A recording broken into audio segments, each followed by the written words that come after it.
So I think it's a great time to be an ad ops leader. And I've been involved with ad ops since 1999. I think the present is more exciting than it's ever been, and it's always been exciting.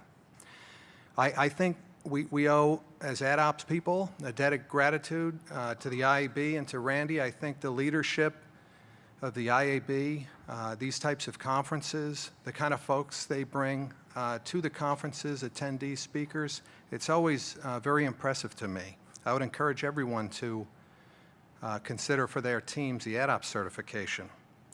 And I'll link that to header bidding in just a moment, I promise. So Scott Cunningham leads our Tech Lab group. And as Dave said, there are a number of priorities that we're working on. Header bidding is one of them.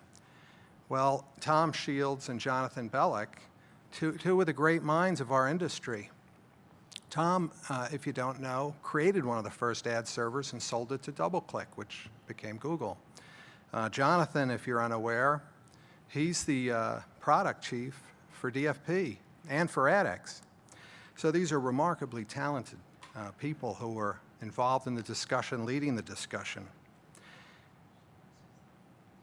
I think it's exciting to be in ad ops now because for the past bunch of years, we've had a bifurcation of revenue at our companies, loosely referred to generally as direct and indirect. But I think that's evolving. And I think that we as ad ops leaders have a very important contribution to make in the new paradigm. And the new paradigm isn't as simple as direct and indirect. If it had to be simplified, it'd be guaranteed, non-guaranteed.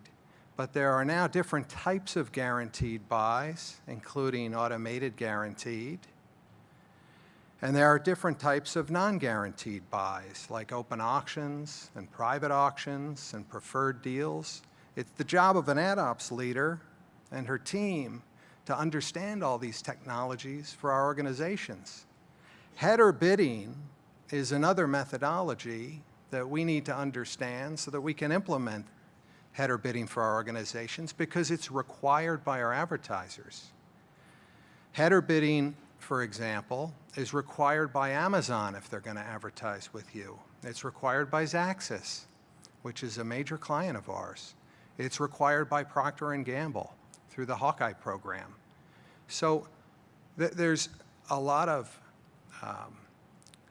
important discussion going on about the tech behind header bidding. The market need is obvious.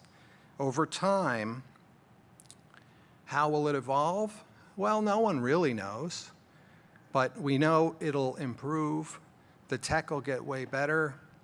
Are we today in a place where our auctioned media is not unlike the stock exchanges of 50 or more years ago, where there are many of them, and then there will be a consolidation of this exchange technology where header bidding, which is essentially circumventing the auction in a way.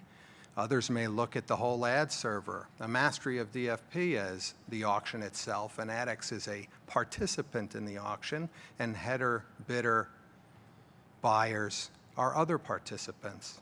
So I'm very optimistic that the great minds and the great companies in our ecosystem will make improvements to how it works today. But my advice today would be, as ad ops leaders, master these things. Master these things like you've developed a mastery of DFP, priority settings, line item types, because it makes all the difference in the yield that we produce for our companies. We're now revenue leaders in addition to being ad ops leaders. Many of us have, as they say in sales, right, Andy, a number on our head. And I find that exciting for an ad ops person to have that opportunity. The last thing I'll mention is that all of the different types of ways that media are bought today, whether it's private exchange, open auction, automated guarantees, it requires integration into the workflow. I think that's a very complicated component. Whether you use Fat Tail or Operative or DSM or another product, how we bring all of these buying types into our workflow. I saw Doug Wentz in the audience, and he's our expert consultant that's guiding us on a multidimensional workflow. And I'd encourage you to approach it in the same way. And for folks who are chapters ahead of me, I'd appreciate hearing from you because there's a lot I can learn. So thank you.